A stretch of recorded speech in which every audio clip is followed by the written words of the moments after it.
Assalamualaikum warahmatullahi wabarakatuh. Alhamdulillahi rabbil alamin. Wabihi nasta'in ala umurid dunya waddin. Ashhadu an la ilaha illallah al-malikul haqqul mubin. Wa ashhadu anna muhammadar rasulullah sadiqul wa'dil amin. Allahumma salli wa sallim ala nabiyyina wa habibina Muhammadinil amin wa ala alihi at-tahirin wa ashabihi al-akramin wa man ihtada bihadihil mubin ila yaumiddin. Amma ba'd. Pertama-tama kita panjatkan puja dan puji syukur kehadirat Allah Subhanahu wa taala atas segala nikmat yang terus Dia limpahkan kepada kita semua, terutama adalah nikmat Islam. Demikian pula nikmat taufik, dimudahkan kita oleh Allah Subhanahu wa taala untuk dapat menjalankan ajaran agamanya. Dan alhamdulillah kita sudah hampir menyelesaikan yakni puasa Ramadan, demikian pula qiyam Ramadan. Dan ingatlah sabda Rasulullah sallallahu alaihi wasallam, man shoma ramadhana imanan wa ihtisaban ghufira lahu ma taqaddama min dzambi. Barang siapa yang berpuasa Ramadan full, yakni selama di bulan Ramadan, ya, karena iman dan mengharapkan pahala, maka akan diampuni dosa-dosa yang telah lalu. Kemudian Rasulullah sallallahu alaihi wasallam juga bersabda, man qama ramadhana imanan wa ihtisaban ghufira lahu ma taqaddama min dzambi. Barang siapa yang melakukan qiyam Ramadan full, setiap malamnya dia melakukan qiyam Ramadan, maka ghufira lahu ma taqaddama min dzambi, akan diampuni dosa-dosanya yang telah lalu. Sehingga kalau dosa-dosa kita diampuni, maka kalau kita meninggal dunia nanti, dunia akan menjadi kubur akan menjadi tempat istirahat kita. Ya, kita tidak lagi disiksa di sana, dan ketika memasuki alam akhirat pun tidak banyak hambatan dan rintangan, dan dipermudah oleh Allah Subhanahu wa taala masuk ke dalam surganya. Kita minta kepada Allah Subhanahu wa taala agar termasuk mereka yang ketika dikubur mendapatkan nikmat kubur, dan kubur menjadi tempat istirahat kita, dan ketika masuki alam akhirat kita dijaga dari malapetaka dan berbagai peristiwa mengerikan di akhirat. Amin ya rabbal alamin. Salawat dan salam tidak lupa kita sampaikan kepada Nabi kita Nabi Muhammad sallallahu alaihi wasallam, kepada keluarganya, para sahabatnya, dan orang-orang yang mengikutinya hingga hari kiamat. Sebentar lagi hari Idul Fitri akan menghampiri kita. Hari raya mereka yang beribadah, yang di siang bulan Ramadan mereka berpuasa, di malamnya mereka melakukan qiyamul lail, di siang dan malamnya mereka membaca Al-Quran. Untuk mereka lah hari raya Idul Fitri ini, ya. Tidak untuk mereka yang di siang bulan Ramadan tidak berpuasa, di malamnya tidak mau melakukan qiyamul lail, dan tidak mau mengisi bulan Ramadan dengan ketaatan. Bukan untuk mereka, tapi Id untuk mereka yang mengisi bulan Ramadan dengan ketaatan, dengan siam, dengan qiyam, dengan tilawatul Quran, dengan sedekah dan amal soleh lainnya. Pada hari Idul Fitri, dari sejak malamnya ada sunnah-sunnah dan ada adab-adab yang diajarkan oleh Nabi sallallahu alaihi wasallam, yang kita diperintahkan mengikutinya. Yang kata Allah Subhanahu wa taala, "Qul in kuntum tuhibbunallaha fattabi'uni yuhibbukumullah." Katakanlah, jika kalian cinta kepada Allah, maka ikutilah aku. Yakni ikutilah Nabi sallallahu alaihi wasallam, niscaya Allah akan mencintai kalian. Ya. Maka tanda cinta kepada Allah adalah mengikuti Nabi sallallahu alaihi wasallam, dan tanda cinta kepada Nabi sallallahu alaihi wasallam juga adalah dengan mengikuti beliau. Lalu apakah sunnah-sunnah dan adab pada hari raya?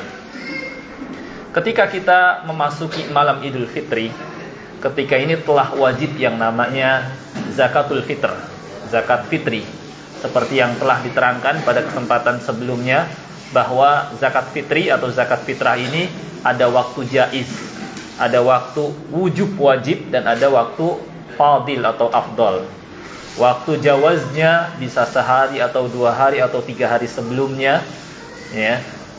kemudian waktu wajibnya ketika telah tiba malam Idul Fitri, dan waktu afdolnya adalah pas ba'da subuh, ya, sebelum berangkat salat Id. Yang penting sebelum dilakukan salat Id. Akan tapi karena waktunya sempit, maka hendaknya kita sudah menyerahkan dan mendistribusikan, ya, di malam harinya, karena biasanya ba'da subuh kita persiapan untuk salat Id. Nah, ini yang disyariatkan kepada kita pada malam Idul Fitri. Dan pada malamnya, berdasarkan firman Allah Ta'ala, walitukmilul iddah, dan agar kalian menyempurnakan iddah, di sini jumlah bilangan bulan Ramadan. Walitukmilul iddah walitukabbirullah. Setelah itu kalian mengagungkan Allah Subhanahu wa taala ala ma hadakum, sesuai petunjuk yang Allah Subhanahu wa taala ajarkan kepada kalian. Maka sebagian ulama seperti ulama mazhab Syafi'i berpendapat bahwa takbiran bisa dimulai pada malam Idul Fitri. Ya, meskipun jumhur atau mayoritas para ulama berpendapat bahwa takbiran itu ketika kita berangkat menuju lapangan sholat Id, kita takbir. Ya, tetapi melihat nas ini, sebagian ulama seperti ulama mazhab Syafi'i berpendapat boleh dimulai pada malamnya takbiran. Ya, bagaimana lafaznya? Lafaznya sebagaimana yang datang dari para sahabat radhiyallahu anhum.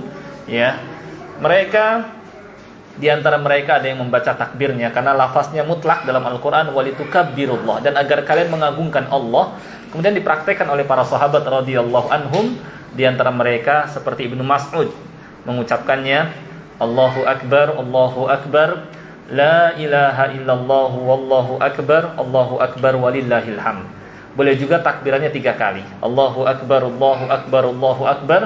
la ilaha illallah, wallahu akbar walillahil hamd. Ini ada riwayatnya juga. Atau seperti takbir Ibnu Abbas, takbirnya Allahu Akbar kabira. Ini takbir Ibnu Abbas. Ada juga takbir Salman Al-Farisi. Kalau tadi takbir Salman Al-Farisi, kalau takbir Ibnu Abbas, Allahu Akbar walillahil hamd, Allahu Akbar wa ajal, Allahu Akbar ala ma hadana. Ini takbir Ibnu Abbas. Maka silahkan kita bisa menggunakan takbir yang pertama Ibnu Mas'ud, atau takbir Salman Al-Farisi, atau takbir Ibnu Abbas. Silahkan. Dalam hal ini wasi', diberikan keleluasan. Yang penting di sana kita mengagungkan Allah Subhanahu wa taala. Ya. Kemudian kita terus, ya, mengagungkan Allah Subhanahu wa taala hingga kemudian kita berangkat menuju lapangan salat Id.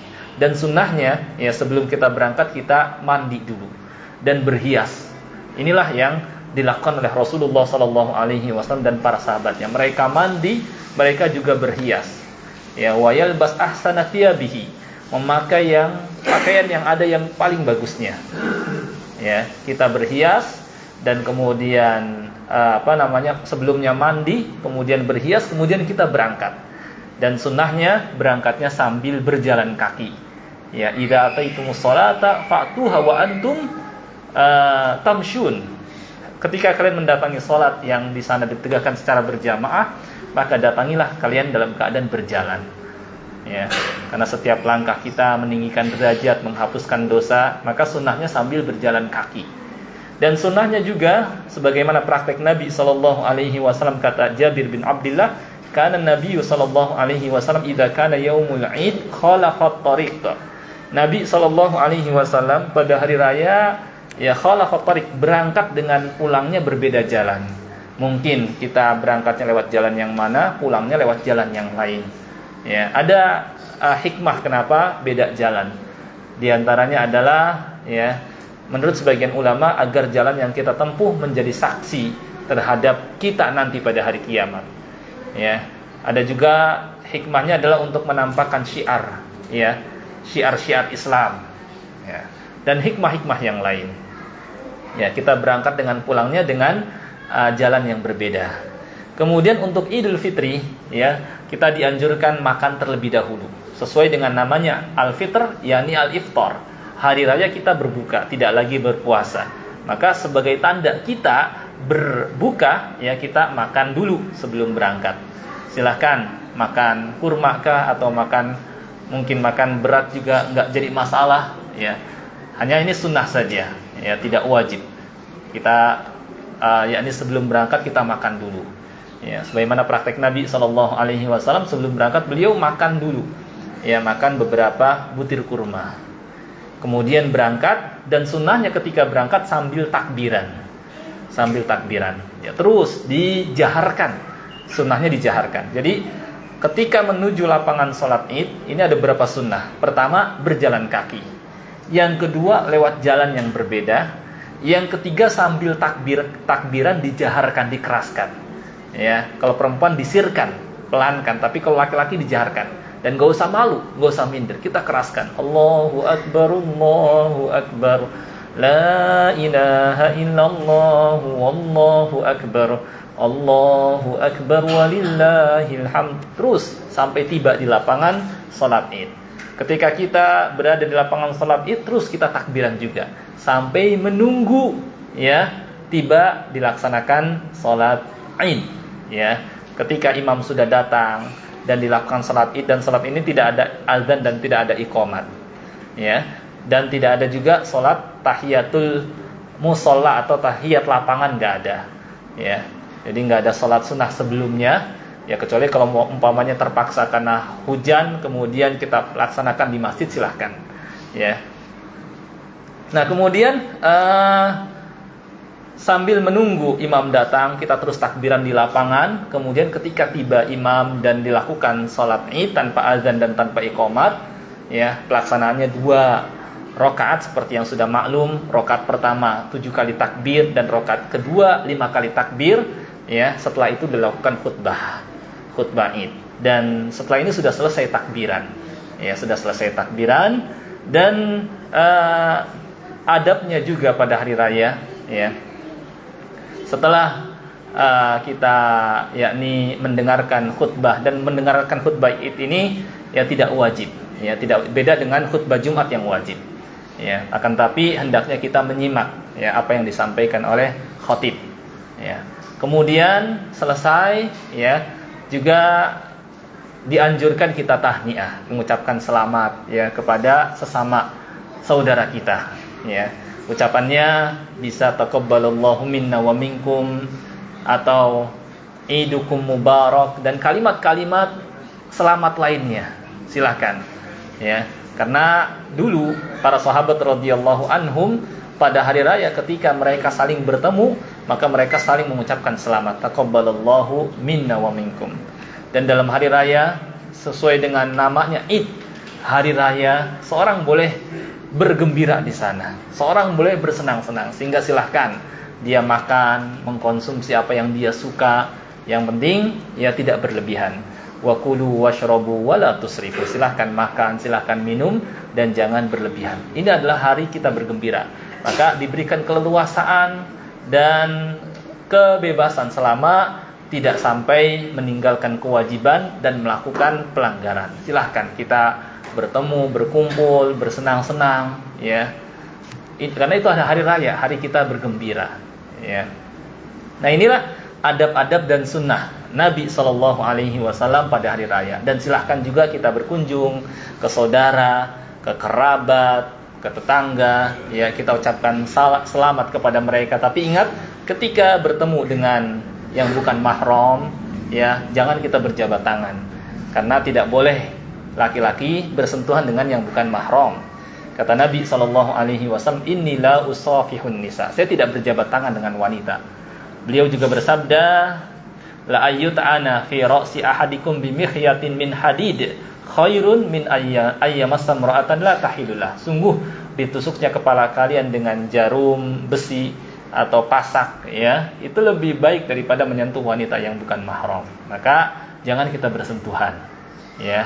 Dan terakhir, ya, pada hari raya ini tidak disyariatkan, ya, kita mengkhususkan dengan melakukan ziarah kubur, ya, seperti yang dilakukan oleh sebagian orang. Karena ziarah kubur itu waktunya kapan saja, tidak dikhususkan sebelum Ramadan atau pada saat hari raya, tidak.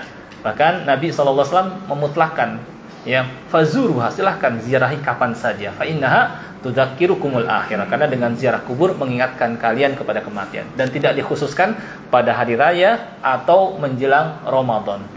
Nah, tidak ada mengkhususkan dengan ziarah kubur. Nah, inilah beberapa sunnah pada hari raya. Mudah-mudahan kita dapat mengamalkan, mengikuti petunjuk Nabi Sallallahu Alaihi Wasallam di hari raya, dan kita dapat yakni mengikuti beliau Sallallahu Alaihi Wasallam ya dalam berhari raya, yakni sebagai bentuk kita cinta kepada Nabi Sallallahu Alaihi Wasallam dan sebagai tanda syukur kita kepada Allah Subhanahu Wa Taala karena Dia telah memudahkan kita melakukan siam Ramadan, qiyam Ramadan, membaca Al-Quran, sedekah dan amal saleh lainnya.